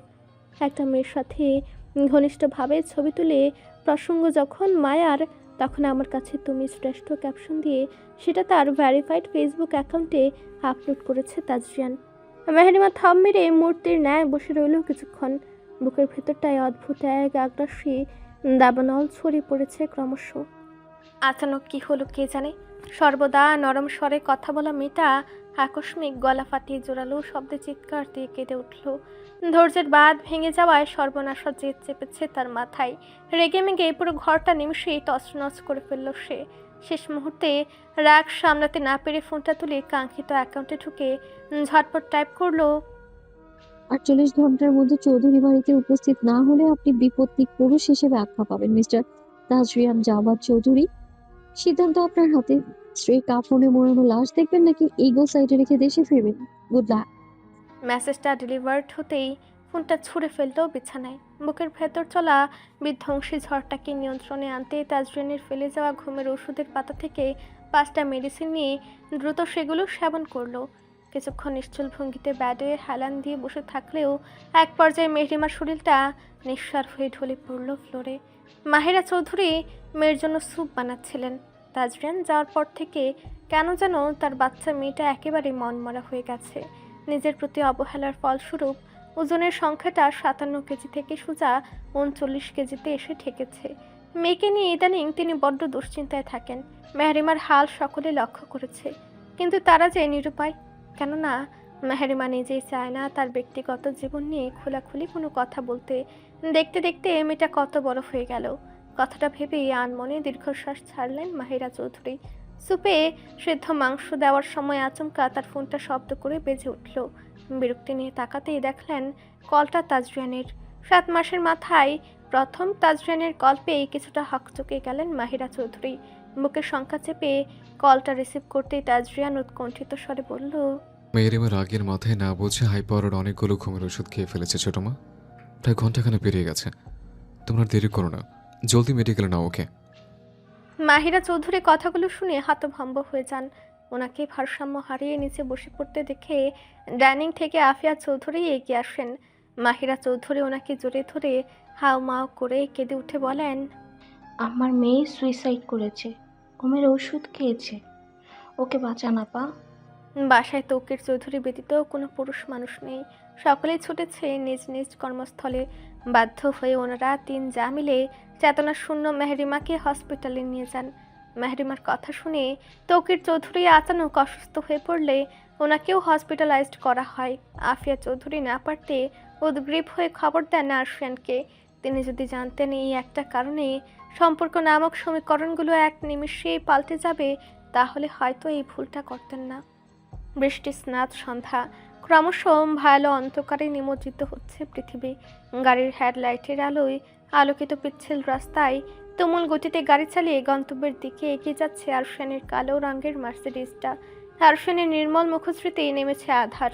শান্ত মস্তিষ্কে চলছে ভয়াবহ দুশ্চিন্তা। পাশে বসে থাকা প্রিমা থেমে থেমে আর চোখে অবলোকন করছে আরশানের চিন্তিত মুখবয়ব। অন্যদিকে ম্যানেজার সাহেব বসে বসে দোয়া পড়ছেন। এই রাস্তায় গাড়ি যদি একবার স্লিপ করে তাহলে যমদূতের দুয়ারে পৌঁছাতেও বিন্দুমাত্র সময় লাগবে না। কিন্তু পরিস্থিতি এমন যে মুখ ফুটে একটা শব্দ উচ্চারণ করতে পারছেন না তিনি। কথায় আছে, যেখানে বাঘের ভয় সেখানেই সন্ধ্যা হয়। আচমকা গাড়ির স্পিড তুমুল গতিতে বাড়তে লাগলো। গাড়ি চালানোর এক পর্যায়ে আরশান টের পেল গাড়িটা তার নিয়ন্ত্রণে নেই। কিছুক্ষণ অনুসন্ধান করার পর বুঝলো গাড়ির ব্রেক ফেল হয়ে গেছে। মুহূর্তে এক নীরব আতঙ্ক ঘিরে ধরলো তাকে। চিন্তিত চোখে একবার প্রেমা এবং ম্যানেজার সাহেবের দিকে তাকিয়ে প্রলম্বিত একটা শ্বাস ছাড়লো আরশিয়ান। সামনে থেকে ধেয়ে আসা বিরাট গাড়িগুলোকে কোনো মতে পাশ কাটিয়ে গেলেও এভাবে বেশিক্ষণ টিকে থাকা সম্ভব নয়। উপায়ন্তর না পেয়ে নিরাপদ জায়গা খুঁজে পেছঝালা রাস্তা ছেড়ে পাহাড় ঘেঁষা জঙ্গলের রাস্তায় গাড়ি ঘোরালো আরশিয়ান। উৎকণ্ঠায় গা হিম হয়ে আসছে তার। কিন্তু এই মুহূর্তে সে আতঙ্কিত হয়ে পড়লে বাকি দুজনকে বাঁচানো মুশকিল হয়ে পড়বে। গাড়ির স্পিডোমিটার দেখে প্রেমা না চাইতে বলল, আপনার দুশ্চিন্তা যথাযথ, তবে এভাবে পিচ্ছিল রাস্তায় ড্রাইভ করলে যে কোনো মুহূর্তে আমরা দুর্ঘটনার শিকার। প্রেমার কথা শেষ হওয়ার পূর্বে আরশান শীতল কণ্ঠে বলল, গাড়িটা আমার নিয়ন্ত্রণে নেই মিস প্রিমা। গাড়ির ব্রেক ফেল হয়ে গেছে। Don't be scared. প্রেমা বিস্মিত গলায় বলল, কি? ম্যানেজার সাহেবেরও ভয়ে চোখ বড় বড় হয়ে গেছে। আরশান তাদের নিশ্চিন্ত রাখতে যথাসম্ভব শান্ত গলায় বলল, আতঙ্কিত হবেন না, আমার কথাটা মনোযোগ দিয়ে শুনুন প্লিজ। সামনে জঙ্গলের মতো জায়গাটায় গাড়ি পৌঁছাতেই আপনারা লাফ দিবেন। ছোটোখাটো চোট লাগলেও প্রাণনাশের আশঙ্কা নেই। ম্যানেজার সাহেব আতঙ্কে কেঁদে ফেললেন। বুঝে আসা কণ্ঠে বললেন, স্যার, কিভাবে সম্ভব? গাড়ি তুমুল গতিতে এগিয়ে যাচ্ছে। একটু এদিক ওদিক হলে আমরা সোজা পাহাড়ি খাদে গিয়ে পড়ব। আরশান ফাঁকা ঢুক দিলে তাতে তার চেপে বলল, এমন কিছুই হবে না। পজিটিভলি চিন্তা করুন, লক্ষ্য স্থির করে ঝাঁপ দিন। এটা আপনার জীবন মরণের প্রশ্ন, সুতরাং বি অ্যালার্ট, ওকে? যত আতঙ্কিত হবেন তত বেশি অসফল হওয়ার চান্স বাড়বে। সময় কম, আপনারা জলদি প্রস্তুতি নেন। প্রিমার আতঙ্কে সারা শরীর জমে যাচ্ছে। চোখের পাতায় ভেসে উঠছে মৃত মা এবং ফারজানার নিষ্পাপ মুখশ্রী। প্রিমান ধরে আসা গলায় বলল, আমরা না হয় বেরিয়ে যাব, কিন্তু আপনি? আরশিয়ান চকিতে ফিরে তাকালো প্রিমার দিকে। মেয়েটা ঠোঁট কামড়ে টলমল চোখে তাকিয়ে আছে তার দিকে। আরশিয়ান ম্লান হেসে বলল, আল্লাহ চাইলে আমিও সেফলি বেঁচে ফেরার চেষ্টা করব। সময় অনেক কম, আপনারা দ্রুত প্রস্তুতি নেন। উপায়ন্তর না পেয়ে তারা রাজি হলো। সমতল ভূমির কাছাকাছি আসতেই গাড়ির দরজা খুলে লাফ দিলেন ম্যানেজার সাহেব। প্রিমা লাফ দেওয়ার প্রস্তুতি নিলেও শেষ মুহূর্তে সিট বেল্টটা গাদ্দারি করে বসলো। কোনো মতেই খুলল না ওটা। আরশান সেটা দেখে এবার নিজেও আতঙ্কিত হয়ে পড়ল। এক হাতে স্টিয়ারিং সামলে অন্য হাতে সিট বেল্ট ধরে টান দিয়ে খোলার চেষ্টা করেও ব্যর্থ হলো। উপায়ন্তর না দেখে কিছু একটা ভেবে প্রেমাকে বলল, ড্যাশবোর্ডে ফার্স্ট এইড কিট আছে, ওখানে সিজার থাকতে পারে, দ্রুত খুঁজে দেখেন। ভাগ্যবোধ হয় সদয় হলো কিছুটা। প্রেমা সামান্য খুঁজতে পেয়ে গেল কাঙ্ক্ষিত বস্তু। কাপা হাতে সিট বেল্টটা কাটতে লাগলো সে। এক পর্যায়ে এসে আচমকা আরশানের আতঙ্কিত স্বরে থমকে গেল প্রেমার হাত। সামনে তাকাতেই মরণ ভয় গ্রাস করলো নিমিষেই। সংকীর্ণ রাস্তাটায় পাশাপাশি দুটো গাড়ির চলাচল অসম্ভব। সামনের দিক থেকে তীব্র গতিতে ধেয়ে আসছে একটা মালবাহী ট্রাক। যে কোনো সময় ট্রাকের জোরালো আঘাতে চূর্ণ বিচূর্ণ হয়ে যাবে গাড়িটা। বিষয়টা উপলব্ধি করতে পারে মাত্রই সংঘর্ষের কয়েক সেকেন্ড পূর্বে প্রেমাকে এক হাতে পেঁচিয়ে ধরে আরশান দ্রুত লাফ দিল পাহাড় ঘেঁষে চলা খরস্রোতা নদীতে। ঠিক তার কয়েক সেকেন্ড পর ট্রাকের জোরালো ধাক্কায় দুমড়ে মুচড়ে সোজা খাদে গিয়ে পড়ল আরশানের শখের গাড়িটা। আশেপাশের অস্পষ্ট শোরগোলের শব্দ কানে আসতেই বন্ধ চোখের পাতা নড়ে উঠল আরশিয়ানের। শব্দের উৎস খুঁজতে জোরপূর্বক বন্ধ চোখ জোড়া মেলে তাকালো। শুরুতেই সব কিছু ঝাপসা লাগলেও কয়েক মুহূর্ত পর সব কিছু স্পষ্ট হয়ে আসলো। চোখ মেলতে সে আবিষ্কার করলো তাকে জ্যান্ত কবর দেওয়া হয়েছে। দুপাশে মাথা ঝাঁকিয়ে পুনরায় নিজের দিকে তাকাতেই দেখলো মুখ পর্যন্ত মাটিতে পুঁতে রাখা হয়েছে তার শরীরটাকে, কেবল মাথা এবং দুটো বাহিরে রয়েছে। হতভম্ব চোখে পাশ ফিরে তাকিয়ে দেখলো প্রেমার অবস্থা একই। আরফিয়ানকে চোখ খুলতে দেখে একজন উচ্চস্বরে বলল, পোলার জ্ঞান ফিরছে ইমাম সাহেব। আরফিয়ান আশেপাশে তাকিয়ে কিছু বুঝলো না। তার সামনে মশাল হাতে দাঁড়িয়েছে বেশ কিছু লোকজন। তাদের পরিচ্ছদে গ্রামীণ ভাবটা স্পষ্ট পরিলক্ষিত। প্রেমার পাশ ঘেঁষে দাঁড়িয়ে আছে বেশ কিছু মহিলা, যাদের পুরো শরীর কালো পরিচ্ছদে আবৃত। তাদের প্রত্যেকের চোখ মুখে লেপ্টে থাকা তীব্র রাগটা আরফিয়ানের নিকট অদ্ভুত লাগলো। যতদূর মনে পড়ে, গাড়ি থেকে লাফ দেওয়ার পর তারা একটা খরস্রোতা নদীতে আছড়ে পড়ে। প্রেমা এবং আরফিয়ান দুজনেই মোটামুটি সজ্ঞানে ছিল। তীব্র স্রোতে অনেকটা দূর ভেসে যাওয়ার পর বহুত চেষ্টা করে কিছুটা সাঁতার কেটে নদীর অতল গভীরতা থেকে দূরে সরে আসে তারা। তীরে পৌঁছানোর পূর্বে প্রেমা অচেতন হয়ে পড়ে। আরফিয়ান কোনো মতে ওকে টেনে তীর অবধি আনার পর নিজেও হাল ছেড়ে দেয়। এরপর কি হয়েছে আর কিছুই মনে নেই তার। আরফিয়ানকে কিছুটা ধাতস্থ হতে দেখে একজন জুব্বা পরিহিত বয়স্ক লোক এগিয়ে এসে আরফিয়ানকে শুধালো, তোমরা কি স্বামী স্ত্রী? আরফিয়ান হাঁক চুকে উঠে তৎক্ষণাৎ উত্তর দিল, জি না, আমরা দুজনেই অবিবাহিত। বয়স্ক ইমাম সাহেব ভ্রু কুঁচকে পুনরায় প্রশ্ন করলেন, কোথা থেকে এসেছো তোমরা? এত রাতে অর্ধ উলঙ্গ মেয়ে লোকের সাথে নদীর পাড়ে কি করেছিলে তুমি? বিকৃত কথাগুলো শুনে আরফিয়ানের মাথা ঝিমঝিম করে উঠল। ঘাড় ফিরিয়ে পাশে তাকাতে দেখলো প্রেমা নিঃশব্দে চোখের অশ্রু বিসর্জন দিচ্ছে। তার মুখখানা কেবল উন্মুক্ত, তা ব্যতীত মাথা সহ বাকি অংশটুকুতে একটা কালো চাদর জড়িয়ে রাখা হয়েছে। মশালের হলুদ আবহ আলোয় মেয়েটার বিশদে আচ্ছন্ন মুখখানা দেখে সহসা আরফিয়ানের বুকটা কেঁপে উঠল। প্রত্যন্ত এলাকার গ্রামবাসীরা আরফিয়ানের নিরুত্তর ভাবভঙ্গি দেখে আরও খেপে গেল। একজন লোক রুষ্ট স্বরে ইমাম সাহেবকে বলল, হুজুর, হেরা জিনা করতে গিয়ে ধরা পড়ছে। আপনি উগরে সুযোগ দিলে আমাগো গ্রামের মাইয়া পোলারা অন্যায় করার সাহস পাইয়া যাইব। আমি বাইচা থাকতে এডি হইতে দিবার পারি না। অন্যরাও গলা মিলিয়ে সহমত পোষণ করলো। ইমাম সাহেব হাত উঁচিয়ে সকলকে থামতে বলে পুনরায় আরফিয়ানকে বললেন, সংরক্ষণশীল মুসলিম পরিবার নিয়ে গঠিত এই গ্রাম, যেখানে ছেলে মেয়েদের অবাধে মেলামেশা করাটাকে জিনা হিসাবে দেখা হয়, সেখানে আমরা তোমাদের অপ্রস্তুত অবস্থায় উদ্ধার করেছি। জিনার শাস্তি হলো পাথর নিক্ষেপ করে অন্যায়কারীকে হত্যা করা। তোমাদের সাথেও তেমনটাই করা হবে। মৃত্যুর পূর্বে কোনো কিছু বলার আছে তোমার? পুরো বিষয়টা হজম করতে আরফিয়ানের মিনিট খানেক সময় লাগলো। তাদের ভুল ধারণা ভাঙাতে আরফিয়ান পুরো ঘটনাটা খুলে বলল। গ্রামবাসীরা কিছুতেই সেটা বিশ্বাস না করে উল্টো আরও রেগে গেল। তাদের এতটা অ্যাগ্রেসিভ রূপ দেখে আরফিয়ান অসহায় কণ্ঠে বলে উঠল, আপনারা চাইলে আমার অভিভাবকের সাথে কথা বলতে পারেন। আমরা মিটিংয়ে এসে এই দুর্ঘটনার শিকার হয়েছি। আমাদের ভুল বুঝে অহেতুক এত নোংরা অপবাদ দিবেন না। ইমাম সাহেবের কপালে চিন্তার ভাঁজ দেখা গেল। একদিকে গ্রামবাসীর অধৈর্য আচরণ, অন্যদিকে আরফিয়ানের আত্মবিশ্বাসের সুরে বলতে থাকা সকল বক্তব্য। উনি খানিকটা বিভ্রান্ত হয়ে হাত উঠিয়ে সকলকে থামিয়ে বললেন, আমি ন্যায় বিচার করার চেষ্টা করব। তোমরা শান্ত হও। কেউ একজন আমার মোবাইল ফোনটা নিয়ে আসো। আদেশ পাওয়া মাত্রই একজন দৌড়ে একটা বাটন ফোন এনে ইমাম সাহেবের হাতে দিলেন।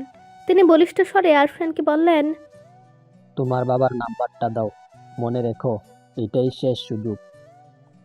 যদি তুমি সততা প্রমাণ করতে ব্যর্থ হও, তাহলে তোমাদের শাস্তি হবে আরো ভয়ানক। আরফিয়ানের চোখে মুখে ভয়ের লেশমাত্র দেখা গেল না। ইমাম সাহেব প্রথমবার কল করলেন, কিন্তু অপর পাশ থেকে রিসিভ হলো না। তা দেখে আরফিয়ান এবং প্রেমা দুজনেই আতঙ্কিত চোখে একে অপরের দিকে তাকালো। ইমাম সাহেব পুনরায় কল দিলেন সে একই নম্বরে। হসপিটালের করিডোরে বসে ছোট ভাইকে সান্ত্বনা দিতে ব্যস্ত ছিলেন আরিয়ান চৌধুরী। হুট করে আননোন নম্বর থেকে কল আসায় তিনি কিছুটা বিরক্ত হন। কল কেটে গেলেও তেমন একটা ভ্রুক্ষেপ করলেন না, কিন্তু দ্বিতীয়বার কল আসায় রিসিভ করতে বাধ্য হলেন। কল রিসিভ করে সালাম দিতেই অপর পাশের কথা শুনে থমকে গেলেন। অপর পাশ থেকে একটা পুরুষ কণ্ঠ শুধালো, আরশিয়ান চৌধুরী সম্পর্কে আপনার কি হয়? আরিয়ান চৌধুরী বিগ্রানু মেজাজে বললেন, ইমাম সাহেব থতমত খেয়ে পুরো ঘটনা খুলে বলতেই আরিয়ান চৌধুরী ঘাবড়ানো কণ্ঠে হড়বড়ে বললেন, আমার ছেলেটা ঠিক আছে, ওর কোথাও চোট লাগেনি তো? ইমাম সাহেব তাকে আশ্বস্ত করে বললেন, আপনার ছেলে ঠিক আছে। আপনার ছেলে হয়তোবা নির্দোষ, কিন্তু আমরা তাদের যে অবস্থায় উদ্ধার করেছি সেটা গ্রামবাসীর কাছে অত্যন্ত জঘন্য একটা প্রসঙ্গ হিসাবে বিবেচিত। আপনার ছেলেকে যদি জীবিত দেখতে চান তাহলে গ্রামবাসীর শর্ত আপনাদের মানতে হবে। আরিয়ান সাহেব উত্তেজিত হয়ে বললেন, টাকা পয়সা যা লাগবে নেন, আপনাদের সমস্ত দাবি দেওয়া আমরা মানব। সেফ আমার ছেলে মেয়ে দুটোকে সহি সালামত ফিরিয়ে দেন। ইমাম সাহেব খানিকটা রুষ্ট কণ্ঠে বললেন, আমরা লোভী নই, আমরা কেবল অন্যায়ের বিরুদ্ধে তৎপর। যাকগে, আপনার শহরে মানুষ ওসব বুঝবে না। মূল কথা হলো, যেহেতু ছেলে মেয়ে দুজনেই অবিবাহিত এবং আমরা তাদের অসংলগ্ন অবস্থায় উদ্ধার করেছি, তাই বিয়ের মাধ্যমে তাদের সম্পর্কটাকে হালালে রূপান্তর করাটাই এই পাপ মোচনের একমাত্র মাধ্যম। কথা শেষ করার পূর্বে আরশিয়ান রক্তচক্ষু নিক্ষেপ করে জোরালো স্বরে বলল। ইমাম সাহেব কঠোর গলায় বললেন, প্রাপ্তবয়স্ক পুরুষ হওয়ার পরেও একজন সাবালিকা নারীর সাথে অবাধে মেলামেশা করাটাকে হারাম। এর শাস্তি নিশ্চয় তোমাদের পাওয়া উচিত। আরশিয়ান চুপ হয়ে গেল। এর প্রত্যুত্তর তার জানা নেই। গ্রামবাসী উদ্গ্রীব হয়ে আছে তাদের শাস্তি দেখার জন্য। ওদিকে বুদ্ধিমান আরিয়ান সাহেব পরিস্থিতি বুঝে ইমাম সাহেবকে বললেন ফোনটা আরশিয়ানের সন্নিকটে নিতে। ইমাম সাহেব ফোনটা আরশিয়ানের নিকটে আনতেই আরিয়ান সাহেব কাতর কণ্ঠে ছেলেকে বললেন, আব্বু শোনো, বাবার কলিজা তুমি, তোমার কিছু হলে আমরা মরে যাব বাবা। এই বিয়েতে তুমি অমত পোষণ করো না আব্বা। মনে করো মৃত্যুর আগে এটাই আমার চাওয়া, তুমি ফিরিয়ে দিবে আমাকে। বাবার কথায় বুকের ভেতরটা নিদারুণ যন্ত্রণায় ছটফটে উঠল। আরশিয়ানের আটকে আসা কণ্ঠে বলল, আমি বিপত্নিক পুরুষ আব্বু, আমার মরহুম স্ত্রীকে আমি কি জবাব দেব? তোমরা এতটা পাষাণ হইও না, সব শাস্তি মেনে নিতে প্রস্তুত আমি। তবুও আরশিয়ানের কথা শেষ হওয়ার পূর্বে আচমকা চার্জ শেষ হয়ে যাওয়ায় ফোনটা বন্ধ হয়ে যায়। ইমাম সাহেব এ পর্যায়ে কিছুটা কঠোর গলায় বলেন, সামর্থ্য থাকলে স্ত্রী জীবিত থাকা অবস্থায় 4 বিয়ের বিধান আছে। যেহেতু তোমার স্ত্রী মৃত, তাই তোমার কথার পর খেলাপ হচ্ছে না। তুমি কাউকে ঠকাচ্ছ না, বরং নিজের জন্য সঠিক সিদ্ধান্ত নিচ্ছ। অহেতুক আবেগ জীবন বিপর্যয় নামিয়ে আনে। ভালোবাসা ভালো, তবে অন্ধ ভালোবাসা মানুষকে ধ্বংসের দিকে ধাবিত করে। আরশিয়ানের মস্তিষ্কে সেসব কথা পৌঁছালো কিনা কে জানে। সে নিজের ভাবনায় মশগুল। এদিকে প্রিমার পাশে দাঁড়ানো মেয়ে লোক রাগ সামলাতে না পেরে আক্রমণ করে বসে প্রিমার উপর। তারা ক্ষুব্ধ হয়ে সজোরে থাপ্পড় বসায় প্রিমার গালে, যার ফলস্বরূপ মাথার কাটা অংশে যেমন বাঁধা রক্ত বাধাহীনভাবেই গড়ে পড়তে থাকে। বেচারি আর্তনাদ করে নিজেকে ছাড়িয়ে নিতে চাইলে আরেকজন মহিলা প্রিমার মাথার চুলগুলো মুষ্টিবদ্ধ করে টেনে বলে। কথাগুলো শেষে পুনরায় প্রেমাকে আঘাত করতে নিলে আরশিয়ান গম্ভীর স্বরে বলল, থামুন আপনারা, আমি রাজি এই বিয়েতে। প্রায় অর্ধ অচেতন প্রেমা আটকে আসা কণ্ঠে বলল, আমার জন্য এত বড় স্যাক্রিফাইস করতে হবে না স্যার। ওরা আমাকে আটকে রাখলেও আপনার কোনো ক্ষতি করবে না। পিছুটা না রেখে সামনে এগিয়ে যান, আমার কোনো অভিযোগ থাকবে না আপনার প্রতি। আরশিয়ান স্পষ্ট সুরে সবার সামনে বলে, পরিবার ব্যতীত বাস্তবিক অর্থে আমার কোনো পিছুটান নেই। যৌবনের শুরুতে যে নারীর প্রেমে উন্মাদ হয়েছিলাম, দিন শেষে তাকেই বৈধ রূপে নিজের স্ত্রী হিসেবে গ্রহণ করেছি। তার মৃত্যুর পর দ্বিতীয়বার এ পথে পা বাড়ানোর প্রয়োজন বোধ করিনি। স্বয়ং মৃত্যু আসলেও আমি নিজের কথায় অটল থাকতাম। স্রেফ বাবার শেষ ইচ্ছে রাখতে আমি আপনাকে স্ত্রী হিসেবে কবুল করতে রাজি হয়েছি। আপনার যদি এই বিয়ে নিয়ে কোনোরূপ আপত্তি থাকে, তবে আমি আরশিয়ান ইসফার চৌধুরী আপনাকে কথা দিচ্ছি, আপনি বিচ্ছেদের প্রসঙ্গে সম্মত হলে আমি তৎক্ষণাৎ তাতে সম্মতি প্রকাশ করতে বাধ্য থাকব। প্রত্যুত্তরে বলার মতো আর কিছু খুঁজে পেল না প্রিমা। বর্ণনাতীত যন্ত্রণাগুলো বুকে চেপে রেখে মেনে নিল নিয়তি। শুরু হলো বিয়ের তোড়জোড়। কাজেই কবুল শব্দের স্বীকারোক্তি চালিয়ে দুজনেই অশ্রু সজল চোখে ধীর গলায় পরপর 3 বার তা উচ্চারণ করলো। পৃথিবীর ইতিহাসে বোধ হয় প্রথমবার দুটো অর্ধ কবরস্থ মানুষ একে অপরের সাথে বিবাহ বন্ধনে আবদ্ধ হলো। প্রকৃতি প্রলয়ঙ্কারী তাণ্ডব লীলায় ব্যস্ত। বাইরে ঝড়ো হাওয়া বইছে। ভারী বর্ষণের ফলে বিদ্যুৎ মহাশয় বিদায় নিয়েছেন। অন্ধকারে ডুবে আছে চিলেকোঠার ঘরটা। ফারজানা চিন্তিত হয়ে তাকিয়ে আছে ফোনের দিকে। সে বিকাল থেকে অনবরত কল করছে প্রিমাকে, অথচ তার ফোনটা বন্ধ বলছে। লম্বা একটা দীর্ঘশ্বাস ছেড়ে ফারজানা নিজেকে বুঝ দিতে বলল, হয়তো ব্যস্ত আছে, আমি অযথা টেনশন করছি। যদিও ঢাকার বাইরে গিয়ে মেয়েটা বড্ড কেয়ারলেস হয়ে গেছে। একটাবার ফিরুক, এরপর জোরে সোরে বকুনি দিব। টেনশনের ঠেলায় বিকাল থেকে কিছুই খাওয়া হয়নি বেচারির। ক্ষুধায় পেট মুচড় দিয়ে উঠলে প্লেটে অল্প একটু ভাত নিয়ে বিছানায় বসলো সে। এক হাতে ভাত মাখাতে মাখাতে অন্য হাতে ফোন স্ক্রল করতে শুরু করলো। একটা লুকমা মাখিয়ে মুখে নিতেই ফারজানার চোখ আটকালো সম্প্রতি সম্প্রচার হওয়া একটা নিউজে। মনোযোগ দিয়ে শিরোনামটা পড়তেই আটকে উঠল সে। শিরোনামে লেখা আছে, চট্টগ্রাম থেকে ফেরার পথে সড়ক দুর্ঘটনায় চৌধুরী গ্রুপ অফ ইন্ডাস্ট্রিজের ম্যানেজার গুরুতরভাবে আহত এবং নিখোঁজ আরও দুজন।